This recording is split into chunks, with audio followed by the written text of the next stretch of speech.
यूं चेतना की सूक्ष्म लहरें लेखता रहूं, आसीन गुरु के पास मात्र देखता रहूं, मात्र देखता रहूं। बोधि प्रदाता, दृष्टि प्रदाता निर्ग्रंथ सद्गुरुदेव को भाववंदन। सृष्टि के समस्त षट जीवनिकाय का आभार। जय हो। गुरु, जिस पर गुरु की दृष्टि पड़ जाए उसका जीवन तो सफल ही हो जाता है। गुरु की दृष्टि जिस पर पड़ जाए, लेकिन उसके लिए करना क्या होगा? हम सभी चाहते तो हैं कि हम जीवन में सफल हो जाएं, अपने जीवन के चरम लक्ष्य को प्राप्त कर लें, लेकिन कैसे? बड़ा आसान सा उत्तर है, गुरु। बिल्कुल, गुरु के पास बैठने मात्र से ही मुक्ति सहज हो जाती है। कैसे सहज हो जाती है? क्योंकि गुरु आपको वो दृष्टि देता है जिससे आप स्वयं को देख पाओ। गुरु आपको वो आँख देता है जिससे हम स्वयं को देख पाते हैं। और इसीलिए पर्युपासना का इतना महत्व है। पर्युषण के ये दिन सौभाग्य है हमारा कि इन दिनों में हमें गुरु भगवंतों का सानिध्य प्राप्त होता है, जिनके सानिध्य में बैठकर हम स्वयं को देख पाते हैं। लेकिन स्वयं को देखना कैसे? गुरु ने आंख भी दे दी, दृष्टि भी दे दी, लेकिन स्वयं को देखना कैसे? आत्मज्ञानी पूज्य विराट गुरुदेव कहते हैं कि मात्र गुरु के पास बैठो। पास बैठने का अर्थ ये नहीं कि गुरु से सट कर बैठ जाओ, प्रतिपल उनका पल्लू पकड़कर पीछे घूमते रहो। उसका अर्थ मात्र इतना है कि गुरु के लेशावलय में बैठो, गुरु की आज्ञा लेकर उनके लेशावलय में बैठो। और बैठना कैसे? चुपचाप, कुछ बोलना नहीं, कुछ पूछना नहीं, कोई उतावल नहीं। अक्सर क्या होता है कि हम प्रतिपल उतावल करते रहते हैं, आतुर रहते हैं गुरु हमें ज़्यादा से ज़्यादा ज्ञान दे। जैसे ही हम गुरु के सानिध्य में पहुँचे, तुरंत बोलना शुरू कर देते हैं, या तो हम वो बताना शुरू कर देते हैं जो हमें ऑलरेडी पता है।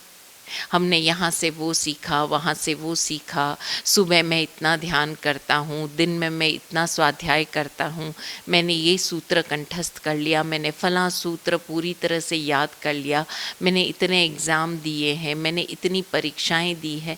सब कुछ हम जैसे बताना चाहते हैं गुरु को कि इतना सब कुछ तो हमें पता है, इससे आगे क्या? आप हमें क्या बता सकते हो?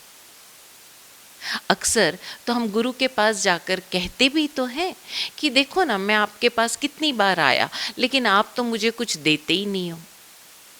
चलो, गुरु ने आगे बढ़कर पूछ भी लिया कि भाई मैं तुझे क्या दूं, ज़रा ये तो बता, तेरा सवाल क्या, तू चाहता क्या है मुझसे, तू चाहता क्या है?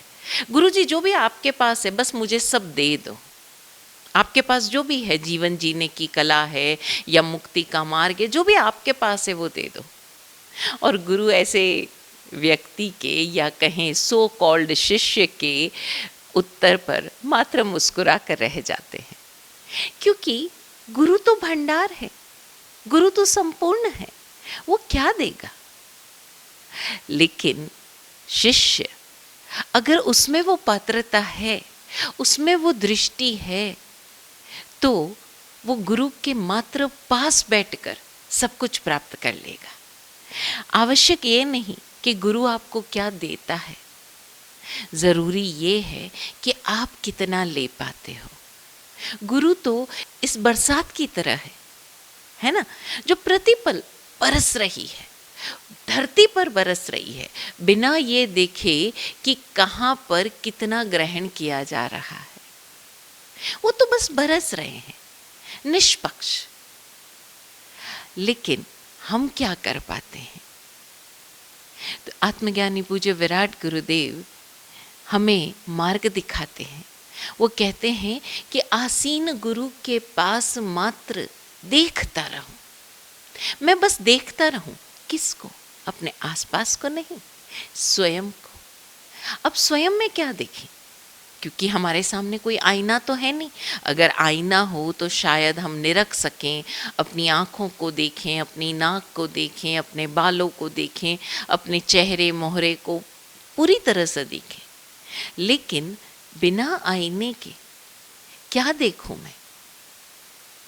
देखना है स्वयं को। कैसे देखना है? गुरुजी आगे कहते हैं, ज्ञाता रहूं दृष्टा रहूं कि करता नहीं रहूं, कि मैं करता नहीं रहूं, अपने लिए सुविधाओं का हरता नहीं रहूं, कि मैं हरता नहीं रहूं। सृष्टि को आत्मिक भाव से निरपख मना सहूं, आसीन गुरु के पास मात्र देखता रहूं, मात्र देखता रहूं। किस तरह देखूं? कि मैं ज्ञाता रहूं, मैं दृष्टा रहूं, लेकिन मैं करता नहीं रहूं। अक्सर जब हमें गुरु के पास बैठकर कहा जाता है कि आप मात्र गुरु के पास बैठो, तो बार बार हमारे मन में सवाल उठता है कि हम गुरु के पास बैठकर क्या देखें? मैं क्या करूं? मैं माला करूं, मैं जाप करूं, मैं अपने हाथ की मुद्रा ऐसे रखूं, मैं अपना आसन ऐसे रखूं, मैं लेफ्ट बैठूं, राइट बैठूं, साइड बैठूं, वज्रासन में बैठूं, सुखासन में बैठूं, न जाने कितना कुछ हम करना चाहते हैं। किसी को लगता है कि मैं बैठकर गुरुजी जो कह रहे हैं वो बस लिख लूं। किसी को लगता है कि वो जो बोल रहे हैं उसे मैं रिकॉर्ड कर लूं। लेकिन विराट गुरुदेव कहते हैं कि आप जब गुरु के पास बैठो तो मात्र ज्ञाता रहो, दृष्टा रहो, करता नहीं रहो। करता नहीं रहो। करता नहीं रहने का अर्थ है कि हमें कुछ करना नहीं है, मात्र देखना है और जानना है। किसको? स्वयं को। कैसे? कि हम स्वयं की अयोग्यताओं को जानें, स्वयं के अज्ञान को जानें, स्वयं के अहंकार को जानें, स्वयं की शंकाओं को जानें, स्वयं के कांक्षाओं को जानें, आवेगों को जानें, आवेशों को जानें और अपनी कमियों को जानें, कमजोरियों को जानें, अपनी आसक्तियों को जानें और जानते रहें और देखते रहें। कई बार क्या होता है कि जब हम स्वयं को देखना शुरू करते हैं और जानना शुरू करते हैं तो हम गिल्ट में चले जाते हैं।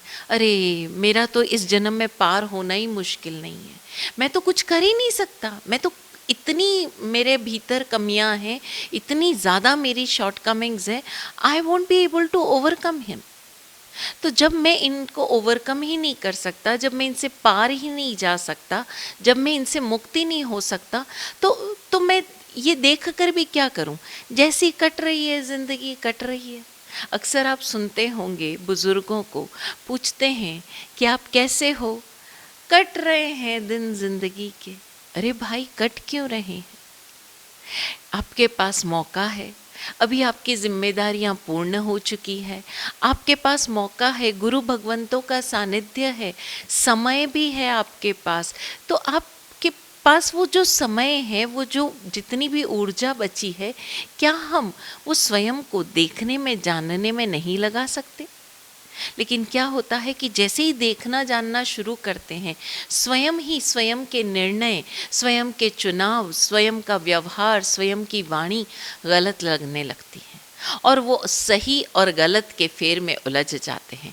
और तब लगता है अरे क्या हमने जीवन भर गलती किया? तब फिर वो क्या करते हैं? उस देखने से बचने लगते हैं। लेकिन विराट गुरुदेव हमें कुंजी दे रहे हैं कुंजी क्या है कि ज्ञाता रहो और दृष्टा रहो, जानो और देखो, लेकिन कुछ करना नहीं है। क्यों? क्योंकि जितना गहराई से हम देखेंगे, हम जानेंगे, और हमने जान लिया तो छूट गया। जानना मात्र काफी है। और जैसे जैसे हम जानने लगेंगे और हम करता नहीं रहेंगे, हम अकर्ता भाव में होते चले जाएंगे, तब हम इस सृष्टि को निष्पक्ष होकर देख पाएंगे, निष्पक्ष होकर संपूर्ण रूप से आत्मिक भाव से ग्रहण कर पाएंगे। क्योंकि अक्सर तो क्या होता है कि हम साधना भी करते हैं, इस आध्यात्मिक जीवन में आगे भी बढ़ते हैं, तो हमारी एक लंबी लिस्ट होती है। बस मुझे इन सारी बीमारियों से मुक्ति मिल जाए, बस मुझे तो मेरा शरीर स्वस्थ रहे ताकि मैं ध्यान साधना कर सकूं, बस मेरे जो घर के लोग हैं वो सुखी रहें, मुझे उनकी कोई टेंशन ना रहे ताकि मैं साधना कर सकूं। हम एक लंबी लिस्ट बना लेते हैं, और उस लंबी लिस्ट में क्या होता है कि ज़रा सा भी कुछ फेरबदल हुआ नहीं कि हम चूक जाते हैं। लेकिन यहाँ पर बड़ी प्यारी बात कही है कि अपने लिए सुविधाओं का हरता नहीं रहो। अब ये सुविधाओं का हरता क्या कोई स्वयं हो सकता है? हो सकता है। होता क्या है कि हम अपनी कंडीशनिंग में इतना ज़्यादा उलझ जाते हैं, हम अपनी कंडीशन से इतना ज़्यादा बंध जाते हैं कि हमारे आसपास जो प्रतिपल ज्ञान बरस रहा है, प्रतिपल हमारे जीवन में आने के लिए खुशियाँ वेट कर रही है, आनंद मानो हमारे द्वार पर खड़ा है, हम उनकी तरफ से दरवाज़ा बंद कर लेते हैं। क्यों? क्योंकि हमने कंडीशंस बांध रखी है कि सिर्फ ये हमारे इस जीवन में प्रवेश कर सकते हैं, उसके अतिरिक्त हमें कुछ नहीं चाहिए। और जैसे ही हम अनकंडीशनल हुए, ये संपूर्ण सृष्टि हमारे लिए सहयोगी बनकर, निमित्त बनकर सामने खड़ी है, और हम उन निमित्तों से आंख चुरा लेते हैं, और इस तरह हम अपनी सुविधाओं के स्वयं ही हर्ता हो जाते हैं। बड़ी प्यारी बात है कि मैं अपनी सुविधाएं जुटाने के लिए भी करता नहीं रहूं, मैं मात्र ज्ञाता और दृष्टा रहूं। और जब मैं ज्ञाता दृष्टा रह रहा हूँ तो मैं सृष्टि को एज इज देख पा रहा हूँ। जो कुछ सृष्टि में घटित हो रहा है, ये भरोसा मेरे भीतर है कि वो सब कुछ मेरे भले के लिए हो रहा है। अगर कोई मार्ग में बाधा आ रही है तो वो मुझे और ज़्यादा स्ट्रॉन्ग बनाने के लिए आ रही है। मेरे भीतर का जो पोटेंशियल है, जो योग्यता है, वो जो मेरा वीर्य सोया हुआ है, उसको जगाने के लिए आ रही है। और फिर मैं इस सृष्टि में तेरे मेरे के भाव से नहीं जीऊँगा, फिर मैं इस सृष्टि को आत्मिक भाव से जीऊँगा। जो मुझे मिलेगा वो मुझे मेरे ही जैसा मिलेगा। मैं सबके सुख में सुखी हो पाऊँगा, मैं सबके दुख में दुखी हो पाऊँगा। और अगर मैं किसी के दुख में दुखी हो भी रहा हूँ तो उस पर तरस खाकर नहीं, मैं इसी भांति दुखी हो रहा हूँ मानो उसका दुख मेरा अपना दुख है। एक बड़ी प्यारी सी कहानी है, छोटी सी कहानी है। एक छोटा सा बच्चा एक पेट स्टोर पर जाता है। पेट स्टोर यानी जहाँ पर कुत्ते के बच्चे या बिल्ली के बच्चे या अन्य छोटे छोटे जानवर जिसको आप अपने घर में पेट्स की तरह रख सकते हो, वो मिलते हैं। तो एक जो ऐसी दुकान थी, वहाँ पर उस दुकानदार ने एक बोर्ड लगाया हुआ था, एक नोटिस लगाया हुआ था कि फला फला ब्रांड के जो कुत्ते के बच्चे हैं वो अभी उपलब्ध है, किसी को चाहिए तो आप ले सकते हो। तो वो बच्चा उस दुकान पर जाता और वो देखता, करीब 7-8 छोटे छोटे बड़े प्यारे प्यारे से कुत्ते के बच्चे थे। वो उन कुत्ते के बच्चों को देखता और पूछता, उस मालिक से पूछा उसने कि ये कुत्ते के जो बच्चे हैं ये आप मुझे कितने में दोगे? तो उसने एक अमाउंट बताया, मान लीजिए उसने 500 रुपये बताए।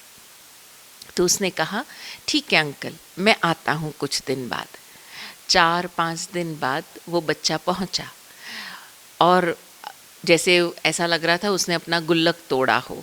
छोटा बच्चा था, करीब 7-8 साल का, तो उसने जाकर सारे रुपए उसके सामने रखे। कुछ सिक्के थे, कुछ 2-5 रुपए के नोट थे, कुछ 10 रुपए के नोट थे, एक 50 का नोट, ऐसे करके उसके सामने रख दिया। वो उसे गिनना शुरू हुआ तो उस बच्चे ने कहा, अंकल 340 रुपए हैं, बाकी के 160 रुपए मैं आपको 2-4 दिन में ला के दे दूंगा। दुकान का मालिक बड़ा हैरान हुआ, लेकिन वो देख रहा था कि ये बच्चा बड़ा प्यारा सा है और उसका मन हुआ कि उस बच्चे पर भरोसा करे। तो उसने कहा, अच्छा बताओ तुमको कौन सा पिल्ला दूं? ये जो कुत्ते का बच्चा है, ये जो डॉगी का बच्चा है, बताओ इन सब में से कौन सा दूं? उस बच्चे ने एक पिल्ले की तरफ इशारा किया जो खेल नहीं रहा था, कोने में साइड में बैठा था, और जैसे ही कोई उसको छेड़ता तो बड़ा धीरे धीरे चल के आता, क्योंकि उसकी एक टांग टूटी हुई थी, 3 टांगे सही सलामत थी, एक टांग टूटी हुई थी। तो उस दुकानदार ने कहा, ये देख बेटा, तू कोई दूसरा देख ले, उसका एक टांग टूटा हुआ है। उस दुकानदार को फिक्र थी कि अगर मैंने इसको ये बच्चा दिया तो कल को इसके माँ बाप मुझसे लड़ने आएंगे कि तुमने पैसे तो पूरे लिए और तुमने ना इसको जो कुत्ते का बच्चा दिया उसका एक टांग टूटा हुआ। तो दुकानदार तो स्वयं डर रहा था, लेकिन उस बच्चे ने कहा, नहीं अंकल, मुझे वही कुत्ता चाहिए, मुझे पता है कि उसकी टांग टूटी हुई है। तो उसने जब बहुत ज़िद की तो दुकानदार ने कहा, बेटा ये तो जो मैं तेरे को फ्री में ही दे दूंगा, तू ये पैसे ले ले। तो उसने कहा, नहीं नहीं अंकल, ये किसी से कम नहीं है, आप पूरे पैसे लेना, मैं आपको सही कहता हूँ, मैं कुछ ही दिनों में आपको बाकी के पैसे ला कर दे दूंगा। तो बोले, बेटा लेकिन तू इसके पूरे पैसे क्यों दे रहा है? उस बच्चे ने एक ही जवाब दिया, क्योंकि मैं जानता हूँ ये भी किसी से कम नहीं है, मैं इसका दर्द अच्छी तरह से जानता हूँ। और उसने अपना पैंट हल्का सा ऊपर करके दिखाया। उस दुकानदार ने देखा कि उसके पाँव में क्रचेस बंधे हुए थे, यानी वो स्वयं एक पाँव से विकलांग था। अब दुकानदार को समझ में आया कि वो बच्चा उस कुत्ते के बच्चे में भी स्वयं को देख पा रहा था, उसकी पीड़ा को स्वयं महसूस कर रहा था। वो जानता था कि बाकी के बच्चों को तो कोई भी ले जाएगा, लेकिन इसे कोई नहीं लेकर जाएगा। वो छोटा सा बच्चा इस बात को समझ सका कि जैसा मैं हूँ वैसा ही वो है। क्या हम अपने आसपास अपने साथ रह रहे लोगों को भी इस दृष्टि से देख पाते हैं? हम अचानक से अपने घर वालों को, अगर कोई एक व्यक्ति बहुत कुछ त्याग कर लेता है तो वो अपने आसपास रहने वाले लोगों को इस तरह से देखता है जैसे मैं बहुत धर्म कर रहा हूँ और ये तो कुछ कर ही नहीं रहा है, मैं तो पुण्य का अधिकारी हो रहा हूँ और ये देखो ये पाप का भागी बन रहा है।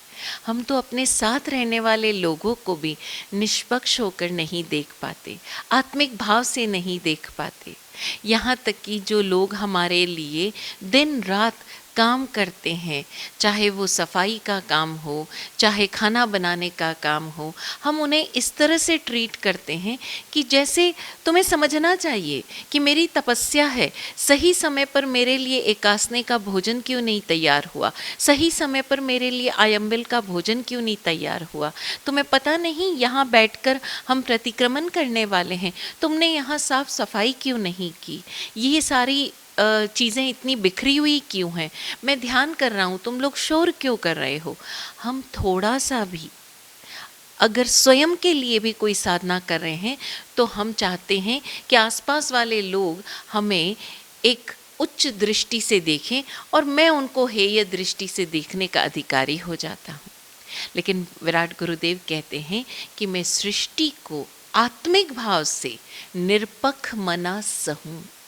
सहने का अर्थ ये नहीं है कि मैं बर्दाश्त करूं, मैं स्वीकार करूं, मेरे आसपास जो कुछ हो रहा है मैं स्वीकार करूं। अगर बच्चे खेल रहे हैं, शोर मचा रहे हैं, तो ये उनका जीवन है, ये उनका समय है, ये उनकी ऊर्जा है। मैं क्या करूं? मैं स्वयं को देखूं कि मैं क्यों इनके हंसने से, इनके ज़ोर से बोलने से मैं क्यों डिस्टर्ब हो रहा हूं, मैं क्यों नहीं खुद को वैसे ही देख पाऊं जैसा मेरे भीतर उठ रहा है। अपने इन आवेगों को, आवेशों को हम देखना सीखें और तब धीरे धीरे देखते हुए हम स्वयं को जान पाएंगे। हम अपने अलग अलग चेहरों को जान पाएंगे। पर्युषण के इन दिनों में हम सभी रोजाना नित्य क्रम से, नित्य नियम से प्रतिक्रमण की साधना कर रहे हैं। इन प्रतिक्रमण की साधनाओं में हम मात्र शब्द उच्चारण ना करें, हम उन शब्दों को उच्चारण करते हुए, उन प्रतिक्रमण के पाठों को उच्चारण करते हुए अपने भीतर उठने वाली हर लहर को देखें। हर वो लहर जो हमारे मन से उठी है, हमारे मन के चित्तों से उठी है, और हम उन्हें जानकर, देखकर स्वयं से अलग करने का पुरुषार्थ करें। और जैसे जैसे हम अपने मन के इन चित्तों को देख पाएंगे, जहाँ जहाँ हमारे चित्त अटक रहे हैं, जहाँ जहाँ हमारे चित्त पर वो तस्वीर आ रही है, हम जान जाएं कि वो हमारे प्रमाद के स्थान है। और जैसे जैसे जानकर हम उन्हें छोड़ पाएंगे, हम स्वयं को देखने की इस यात्रा में आगे बढ़ पाएंगे। और जैसे जैसे हम स्वयं को देखने का ये अभ्यास जारी रखेंगे, वैसे वैसे हम अपने अज्ञान को भी जान पाएंगे, हम अपनी धारणाओं को भी जान पाएंगे। और कैसी कैसी धारणाएं हमारे भीतर रहती है, ये हम सब जानते हैं। विराट गुरुदेव इस गीत में आगे कहते हैं, अनुमोदना करना कराना गर्व का गुण है, अरे भाई गर्व का गुण है।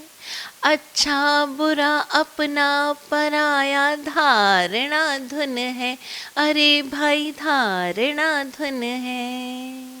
सुनता समझता तो रहूं, कुछ बोल ना कहूं, यूं चेतना की सूक्ष्म लहरें लेखता रहूं।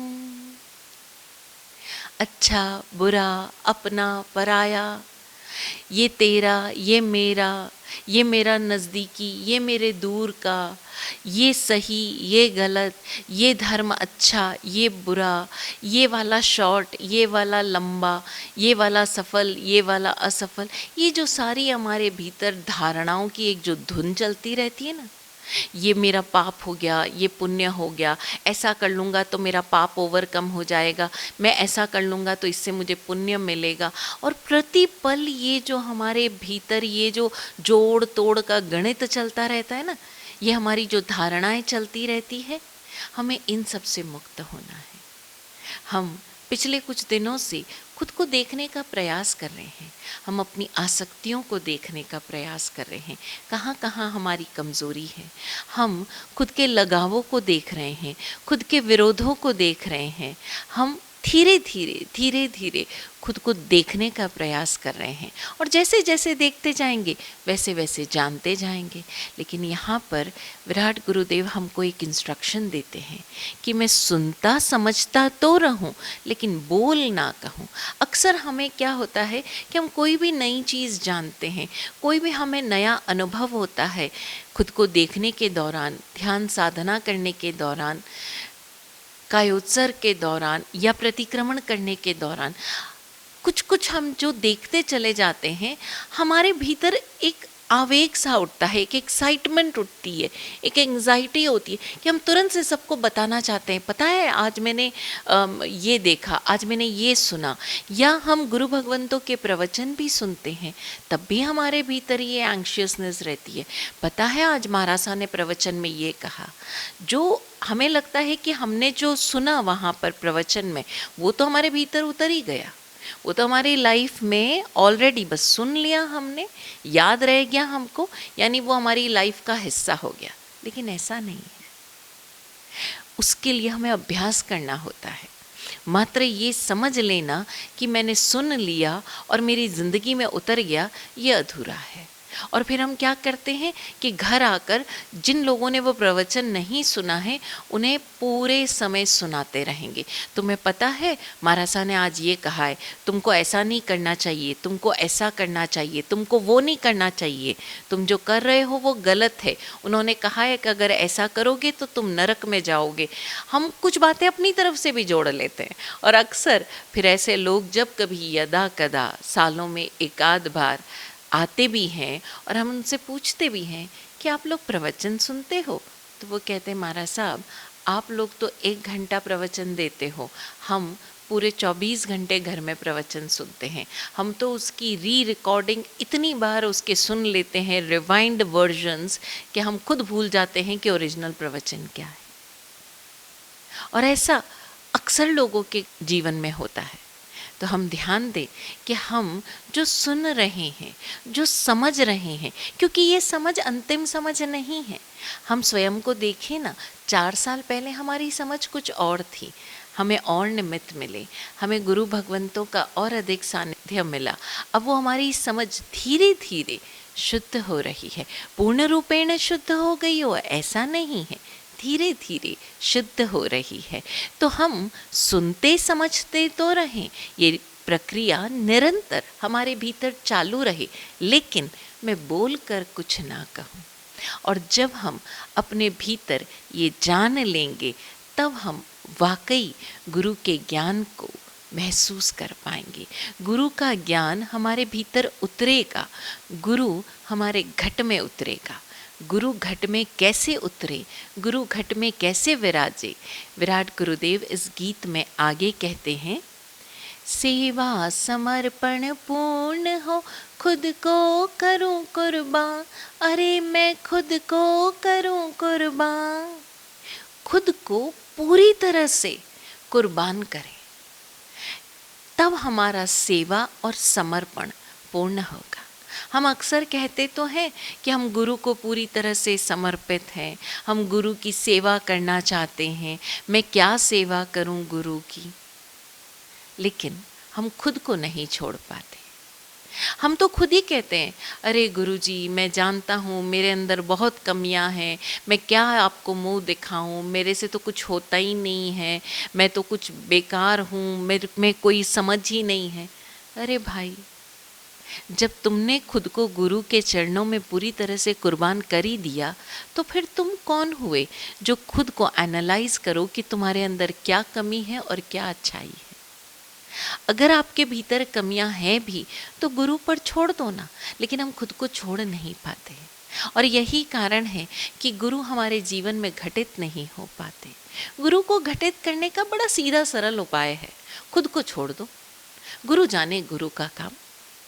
लेकिन नहीं, हम गुरु के पास भी जाएंगे तो मैं शेष रहेगा। हम बोलेंगे मैं तो कुछ नहीं हूँ, लेकिन इस मैं कुछ नहीं हूँ में भी मैं हूँ पूरी तरह से प्रोमिनेंट है। मैं कुछ हूँ या मैं कुछ नहीं हूँ, गुरु को ही तय करने दो ना। गुरु जो आज्ञा दे बस वही आपका पूर्णतः समर्पण हो, वही आपकी पूरी तरह से सेवा है। और वो सेवा तब है जब मैं ना बचूं। खुद को पूरी तरह से गुरु के चरणों में छोड़ दो, अपनी कमियों कमजोरियों सहित। क्योंकि ध्यान दो, जब आप गुरु के चरणों में नमन करते हो तो गुरु आपको पूरी तरह से स्वीकार करता है, आपके सारे डूज एंड डोंट्स के साथ, आपकी सारी शॉर्ट कमिंग्स के साथ, आपकी सारी कमियों और कमजोरियों के साथ गुरु आपको स्वीकार कर रहा है। तो अगर गुरु आपको स्वीकार कर रहा है और उसके बाद भी आप स्वयं को गुरु के चरणों के उपयुक्त नहीं पाते हो, तो इसका मतलब आप गुरु से बड़े हो गए। तो तय स्वयं ही कर लो, तय स्वयं ही कर लो। अगर आप गुरु के चरणों में खुद को पूरी तरह से छोड़ पाते हो, फिर आपके भीतर सिर्फ और सिर्फ गुरु बचेगा। और कबीरदास जी भी तो कहते हैं कि आप जब अपना शीश काट चरणे रखोगे तब आप गुरु को साक्षात पाओगे। विराट गुरु जी तो उस अलग ही बात कहते हैं। वो कहते हैं, गुरु सुलभ संसार में शिष्य मिले बड़ बाग, सीस काट चरणे रखे तो पावे साक्षात। शीश को काटना है, क्योंकि ये जो शीश है ना, जहाँ हमारी पांचों इंद्रियां हैं, यही हमारा मन भी है। ये जो हमारा मन है ना, जो मैं करता रहता है, इस शीश को चरणों में रख दो, इस शीश को काट कर गुरु के चरणों में रख दो, तो बस फिर गुरु ही गुरु बचेगा, आप बचोगे ही नहीं। और जब ये दिन आएगा, तब आप स्वयं को पूरी तरह से जानने के मार्ग पर गतिशील हो पाओगे। हम सबके जीवन में गुरु घटित हो, गुरु दृष्टि हमें प्राप्त हो, हम गुरु की दृष्टि पथ में रहें सदैव। ऐसा ही हो, यही सद्भावना। ओम शांति।